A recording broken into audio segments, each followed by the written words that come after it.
नमस्कार शेतकरी मित्रांनो, आत्ताच्या व्हिडिओमध्ये आपण पाहणार आहोत की भारतामधून बांगलादेशला किती कांदा हा निर्यात झालेला आहे व त्या कांद्याची काय परिस्थिती आहे व त्या कांद्याला कसा बाजारभाव मिळाला आहे याबाबतची सविस्तर माहिती आपण या व्हिडिओमध्ये पाहणार आहोत। मित्रांनो, आपल्याकडे गोजाडांगा बॉर्डरवरील कांदा निर्यात रिपोर्ट हा प्राप्त झालेला आहे। मित्रांनो, काल गोजाडांगा बॉर्डरवरून 21 गाड्यांची निर्यात ही झालेली आहे। तसेच मेंदीपूर बॉर्डरवरून 29 गाड्यांची निर्यात ही झालेली आहे। तसेच हिली बॉर्डरवरून 15 गाड्यांची निर्यात ही झालेली आहे। अशा पद्धतीने भारतातून टोटल बांगलादेश येथे 65 गाड्यांची निर्यात ही काल झालेली आहे। मित्रांनो, तर बघूया कालचे गोजाडांगा बॉर्डरवरील कांदा बाजारभाव। नाशिक जिल्ह्यातील कांद्याला 65 ते 69 रुपये किलोपर्यंतचा भाव हा मिळालेला आहे।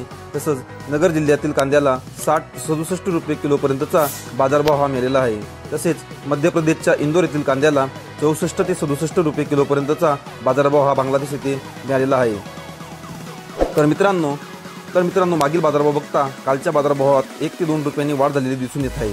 तर धन्यवाद शेतकरी मित्रांनो, आपण माझा व्हिडिओ शेवटपर्यंत बघितल्याबद्दल। व्हिडिओ आवडला असेल तर एक लाईक नक्की करा। अशा शेतीविषयक नवनवीन योजना व रोजचे कांदा बाजारभाव आणि कांद्याविषयी बातम्या जाणून घेण्यासाठी आमच्या शेतकरी कट्टा या चॅनलला लाईक, शेअर आणि सबस्क्राईब करा। धन्यवाद।